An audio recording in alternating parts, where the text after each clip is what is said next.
Looked at Dr. Eamon Gilmore. Dr. Gilmore.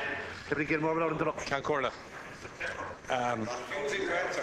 Cancorla, on the 30th of September, the Labour Party stood alone here and opposed the blanket guarantee that the government proposed for the banks.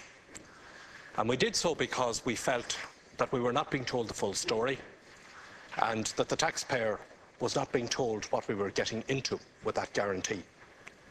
It now turns out that we didn't know the half of it, because on the very day that we were here, it turns out that Irish Life and Permanent was shuffling €4 billion by way of a loan into €7 billion by way of a loan into Anglo Irish Bank in order to make its accounts look good.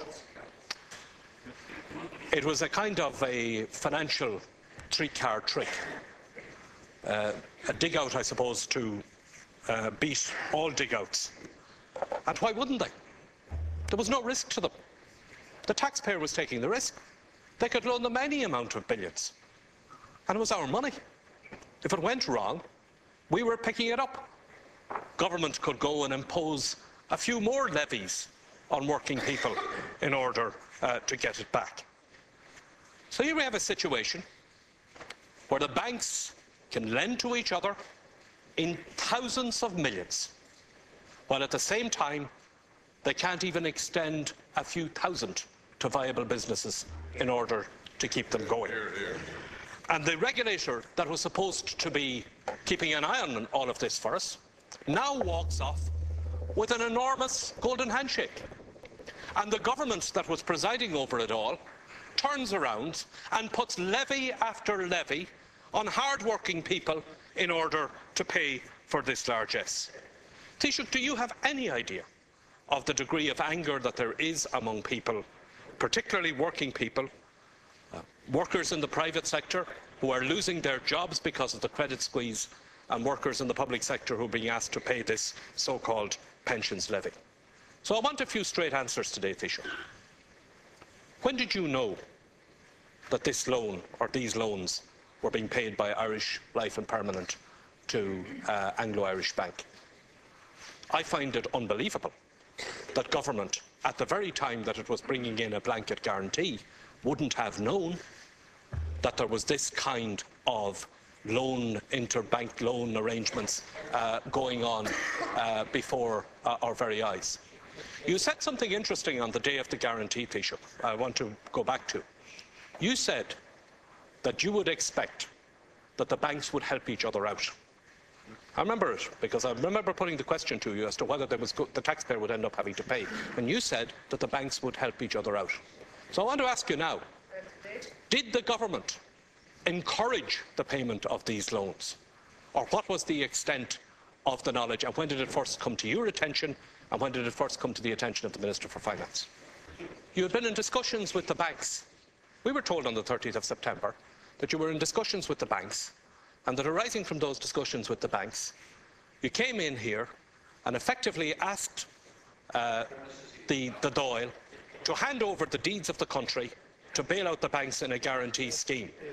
And if they weren't telling you what was really going on in the banks at the time that you were coming in here, they were making a monkey of you. And they were making a monkey of the public that were being asked to put up the money and to put up the guarantee. Now, okay, Taoiseach, you say you didn't know it on the 30th of September. My question to you is, when did you find out about it? Because what we have now is, we have a serious problem in our banking system, a serious loss of confidence in the Irish banking system, both domestically and internationally. And it's critical for this country that that confidence is restored, and everybody knows that. And your proposed bank recapitalisation scheme, which we've yet to see in the details of it and the conditions attached to it, is, we are told, aimed at restoring confidence internationally to the Irish banking system. But you won't restore confidence to the Irish banking system, recapitalisation scheme or no, while we have this drip emergence of one thing after another about what was going on in these very banks. We found out first about directors and getting loans and shoving money around between one bank and another. Then there was this about the contracts for difference. Now we have this story that the banks themselves were moving money around between one bank and another. So again, I want to ask you this, Taoiseach. When did you know about these loans? When did you find out about these loans? When did the Minister for Finance find out about them? When did the Department of Finance find out about them? I think we're entitled now. There's been far too much of the drip going on. The public needs to be levelled with.